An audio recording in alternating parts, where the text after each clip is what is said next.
Welcome to the Real News Network. I'm Jessica Devereaux in Baltimore. On December 1st, a demonstration calling for a fiscal revolution will take place in Paris. Protesters are rallying against an increase in taxes, including a VAT sales tax hike that will go into effect on New Year's Day. They'll also be protesting tax breaks to corporations and cuts to public services. With us to discuss the event is Raquel Garrido. She's a lawyer and international spokeswoman for Parti Gauche, also known as the Left Front, which is one of the groups organizing the event. Thanks for joining us, Raquel. Thanks for the invitation. So, Raquel, please tell us about the march on December 1st. Exactly who will be participating and who do these tax increases directly impact? Well, the initiative comes from Jean-Luc who was a presidential candidate for the Left Front and co-president of the Parti de Gauche, you mentioned, the Left Party.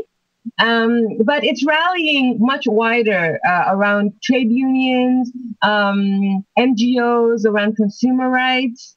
And just, your plain population from the, I would say, far left spectrum, but also the socialists, because what we call here in France, the socialists, which is the social democrats, and the people that voted François Hollande, because the policies that are currently being implemented are not what they were expecting. Okay, and when you say that, what do you mean? Why is there this gap? Well, first of all, the left traditionally uses taxes to redistribute income. That's the reason why taxes exist. Put some fairness in society, less differences. But the thing is that with this government, what's happening is that taxes are used to take money from folk, from the ordinary people, and giving it to the banks.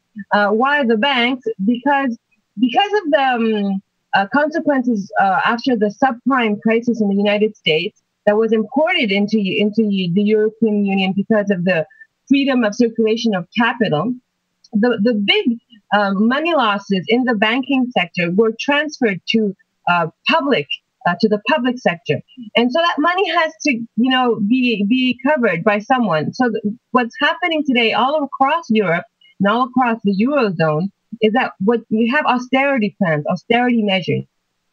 And those measures, what they do is that they take money from ordinary people and give it directly in payment of debt, which is the financial sector and banks. Can we talk about an example, a specific example of one of these tax increases and how it's going to disproportionately affect working people? Well, for instance, the VAT tax, which is coming in to force on New Year's, is typically your most unfair tax because it's flat and it concerns everyone in the same manner, whether you're very wealthy or not. Typically, the left, what we defend is income tax, which is with different rates. We think that you should have different rates according to your income. So the poorer people should pay a zero or near or close to zero income tax, but the very wealthy should be paying, almost 100% over a certain amount. We like to refer to what Roosevelt did in his time in the United States when he decided that no one should be earning more than $1 million a year, and then every dollar over that was taxed at, I think, 90%. Okay, so are you guys calling for the exact same thing? Would you say that would be a fair tax? Yes, our proposal was to have 14 different rates so that it would be very progressive, very fair. But our last rate, effectively, we were suggesting a 100% rate or near 100 over 360,000 euros a year. We think that 30,000 euros a month is all right.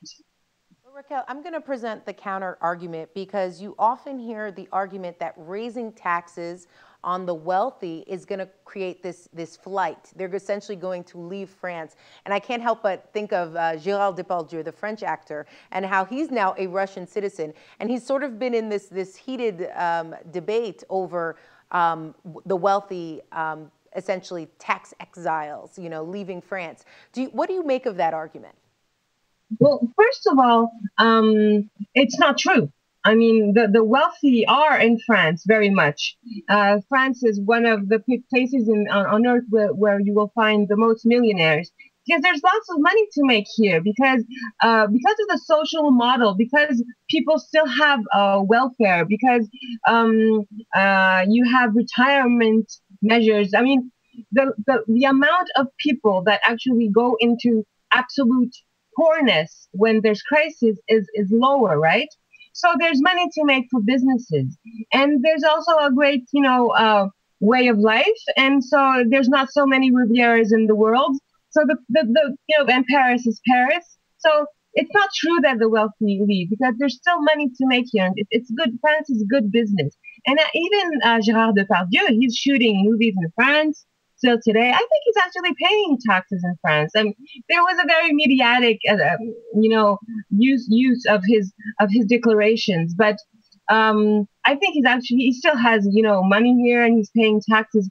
And one thing though that the Gérard Depardieu situation was useful for is that what we were saying at the time is that even if you leave France, you should be, if you're French, you should pay taxes in France. And that's what the United States does. The United States has a foreign account tax measure. And when if you're American and you're living in France, you have to declare your income.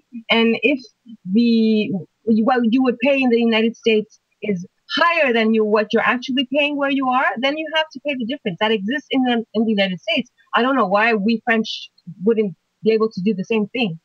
All right. Raquel Garrido, nice to see you, and thank you for joining us. Thank you for the invitation. And thank you for joining us on the Real News Network.